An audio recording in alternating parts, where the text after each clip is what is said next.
Hi అండి, నమస్తే. ఈరోజు మన కిచెన్లో ప్రాన్స్ పికిల్ని చాలా ఈజీగా ఎలా ప్రిపేర్ చేసుకోవాలో ఈ వీడియోలో మీకు చూపిస్తాను. కొలతలు ఒక్కటి జాగ్రత్తగా చూసుకున్నాము అంటే ఎవరైనా కూడా ఈ రొయ్యల పచ్చడిని చాలా ఈజీగా ప్రిపేర్ చేసుకోవచ్చండి. తయారు చేయడానికి ఎక్కువ టైం కూడా పట్టదు. ఇలా ప్రిపేర్ చేసిన ఈ రొయ్యల పచ్చడి కనీసం 6 నెలల పాటు నిల్వ ఉంటుంది. అదే ఫ్రిడ్జ్లో పెట్టాము అంటే 7-8 నెలల పాటు స్టోర్ చేసుకొని హ్యాపీగా తినేయచ్చు. ఇక్కడ నేను 2 కేజీల రొయ్యలతో రొయ్యల పచ్చడిని ప్రిపేర్ చేస్తున్నాను. మనం ప్రిపేర్ చేసిన ఈ రొయ్యల పచ్చడిలో గ్రేవీ కూడా చూడండి, మీకు వీడియోలో చూస్తే అర్థమవుతుంది. అన్నంలో కలుపుకొని తినడానికి కూడా చాలా బాగుంటుందండి.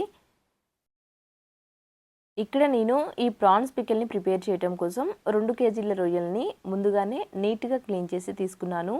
ఈ రొయ్యల్లోని 2 నరాలు ఉంటాయి కదా, పైన కింద, అవి కూడా తీసేసి తీసుకోవాలి. ఇప్పుడు వీటిలోకి కొంచెం ఉప్పుని అలాగే కొంచెం పసుపుని తీసుకోవాలి. అంటే 1 స్పూన్ ఉప్పు 1 స్పూన్ పసుపుని తీసుకున్నాను.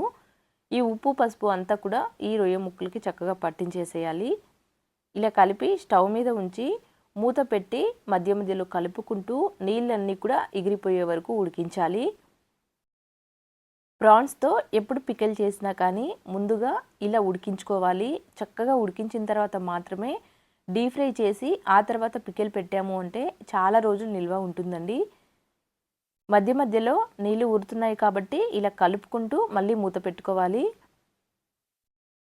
ఇలా ఉడికించిన తర్వాత ఇప్పుడు మూత తీసి మరికొద్దిసేపు ఉడికించాలి. అంటే ఈ నీళ్ళన్నీ కూడా ఎగిరిపోయే వరకు ఉడికించాలి. ఇక్కడ చూడండి, వీడియోలో చూస్తే అర్థమవుతుంది కదా, నీళ్ళన్నీ కూడా ఎగిరిపోయాయి. ఇప్పుడు స్టవ్ ఆఫ్ చేసేసి పక్కకు దించి డీప్ ఫ్రైకి తగినంత నూనెను పెట్టుకోవాలి స్టవ్ మీద. ఇక్కడ నేను 2 కేజీల రొయ్యల్ని తీసుకున్నాను కదా, ఆ 2 కేజీల రొయ్యలకు వచ్చేసి 600 గ్రాముల వరకు నూనె తీసుకుంటున్నాను. అంటే కేజీకి 300 గ్రాముల వరకు తీసుకున్నాను. మనం తీసుకున్న కప్పుతో 3 కప్పుల వరకు తీసుకున్నాను. మొత్తం కలిపేసి 600 గ్రాముల నూనె తీసుకున్నాను. నూనె వేడైన తర్వాత ముందుగా ఇలా ఉడికించి పెట్టుకున్న రొయ్యల్ని వేసేయాలి. అన్నీ కూడా ఒకేసారి వేస్తున్నాను. ఇలా వేసిన తర్వాత మధ్య మధ్యలో కలుపుకుంటూ ఇవి మంచి గోల్డెన్ బ్రౌన్ కలర్ వచ్చే వరకు వేయించుకోవాలి. రొయ్యలు సరిగా వేగలేదు అంటే పచ్చడి ఎక్కువ రోజులు నిల్వ ఉండదు. కాబట్టి ఖచ్చితంగా వీటిని ఈవెన్గా కలుపుకుంటూ మంచిగా రంగు మారే వరకు డీప్ ఫ్రై చేయాలి. అప్పుడే పచ్చడి ఎక్కువ రోజులు నిల్వ ఉంటుంది. ఇక్కడ చూడండి, కాస్త రంగు మారాయి కదా, మరి కొద్దిసేపు ఫ్రై చేయాలి. మీడియం ఫ్లేమ్లో పెట్టి డీప్ ఫ్రై చేసుకోవాలండి. ఇక్కడ చూడండి, వీడియోలో చూపిస్తున్న కలర్ వచ్చే వరకు డీప్ ఫ్రై చేయాలి. ఇలా చక్కగా కలర్ చేంజ్ అయిన తర్వాత ఇప్పుడు ఫ్రెష్గా దంచి పెట్టుకున్న అల్లం వెల్లుల్లి పేస్ట్ని 1 స్పూన్ వరకు వేయాలి. పచ్చడి ఎక్కువ రోజు నిల్వ ఉండాలి అంటే మనం అల్లం వెల్లుల్లి పేస్ట్ని అప్పటికప్పుడు దంచింది తీసుకోవాలి. అలాగే ఈ అల్లం వెల్లుల్లి పేస్ట్ని కూడా నూనెలో చక్కగా డీప్ ఫ్రై చేయాలి. నూనె వేడిగా ఉంటుంది కాబట్టి చివర్లో వేసేసి అంతా కూడా ఒకసారి కలిపి స్టవ్ ఆఫ్ చేసాము అంటే ఆ నూనె వేడికి చక్కగా ఫ్రై అవుతుంది. అంటే వేసిన వెంటనే కాకుండా 1 నిమిషం పాటు వేయించుకొని ఆ తర్వాత స్టవ్ ఆఫ్ చేసేయాలి.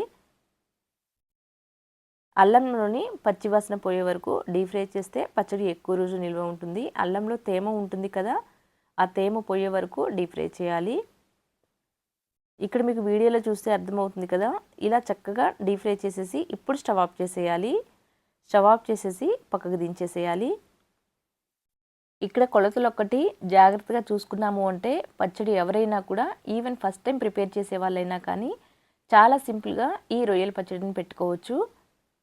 పక్కకు దించిన తర్వాత వేడిగా ఉన్నప్పుడే డ్రై ఇంగ్రీడియంట్స్ అన్నీ కూడా కలుపుకోవాలి. ముందుగా మసాలా పొడి తీసుకుంటున్నాను. 1/2 కప్పు వరకు మసాలా పొడి తీసుకుంటున్నాను. ధనియాలు, మెంతులు, జీలకర్ర అన్నీ కూడా పొడి పట్టి ఇలా తీసుకున్నాను. మెంతులు కొంచెం తక్కువ క్వాంటిటీ తీసుకోవాలి. ధనియాలు, జీలకర్ర సేమ్ క్వాంటిటీ తీసుకొని ఇలా మసాలా పొడి ప్రిపేర్ చేసుకోవాలి. ఆ తర్వాత 1/2 కప్పు కంటే తక్కువ ఉప్పు వేసుకోవాలి. 1 కప్పుకి నిండుగా కారం వేసుకుంటున్నాను. ఉప్పు కొంచెం తక్కువ తింటాం కాబట్టి నేను తగ్గించి వేసానండి. అందులో ముందు 1 స్పూన్ వరకు ఉప్పు వేసాం కదా, ఆ ఉప్పు చూసుకొని వేసుకోవాలి. 1/2 కప్పు ఉప్పు, 1 కప్పుకు నిండుగా కారం వేసాను. ఇలా వేసేసి అంతా కూడా కలిపి పచ్చడి ఒక రోజంతా కూడా ఊరిన తర్వాత కావాలి అంటే మళ్ళీ ఏమైనా తక్కువైతే అప్పుడు కలుపుకోవచ్చు. ఇప్పుడు మాత్రం 1/2 కప్పు ఉప్పు, 1 కప్పు కారం వేసేసాను. ఇలా వేసి అంతా కూడా కలిపి పూర్తిగా చల్లారనివ్వాలి. పూర్తిగా చల్లారిన తర్వాత మాత్రమే నిమ్మరసం వేసి కలుపుకోవాలి. ఒక పావు కప్పు వరకు 7-8 నిమ్మకాయల్ని ఇలా పిండి వేశాను. పావు కప్పు నిమ్మరసం వేసి అంతా కూడా కలిపేస్తున్నాను. అంతా కూడా కలిపేసిన తర్వాత వేరొక బౌల్లోకి ట్రాన్స్ఫర్ చేయాలి. ఎందుకంటే ఇక్కడ మనం ఐరన్ మూకుడు తీసుకున్నాం కదా, కాబట్టి ఇలా కలిపిన వెంటనే వేరొక గ్లాస్ జార్లోకి వేస్తున్నాను నేను. ఇలా గ్లాస్ బౌల్లోకి వేసిన తర్వాత ఒక రోజంతా కూడా పచ్చడిని ఊరనివ్వాలి. పచ్చడి ఊరిన తర్వాత అంతా కూడా కలుపుకొని ఉప్పు, కారం, నూనె ఏమైనా తక్కువ అనిపిస్తే అప్పుడు వేసి కలుపుకోవచ్చు. ఇప్పుడు చూస్తే నూనె ఎక్కువ అనిపిస్తుంది, కానీ పచ్చడి ఊరింది అంటే కరెక్ట్గా సరిపోతుందండి. నూనె ఉంటేనే ఈ ప్రాన్స్ పిక్కల్ ఎక్కువ రోజులు నిల్వ ఉంటుంది. ఇలా మూత పెట్టి ఒక రోజంతా పక్కన పెట్టి ఆ తర్వాత మళ్ళీ మీకు చూపిస్తున్నాను. చూశారు కదా, నూనె ఇలా బయటికి తేలి చక్కగా ఊరాలి. ఇప్పుడు అంతా కూడా ఒకసారి తిప్పి రుచి చూసుకోవాలి. ఏమైనా తక్కువైతే ఇప్పుడు వేసి కలుపుకోవచ్చు. ఒకవేళ నూనె తక్కువ అనిపించింది అంటే కొంచెం నూనెని గోరువెచ్చగా చేసి పూర్తిగా చల్లారిన తర్వాత నూనె వేసి కలుపుకొని స్టోర్ చేసుకోవచ్చు. చూశారు కదండి, చాలా ఈజీగా ఈ కొలతలతో ప్రాన్స్ పికిల్ ఎవరైనా ప్రిపేర్ చేసుకోవచ్చు. చాలా రుచిగా ఉంటుంది. తయారు చేసిన పచ్చడి ఎక్కువ రోజులు కూడా నిల్వ ఉంటుంది. అంతే అండి. Thank you for watching.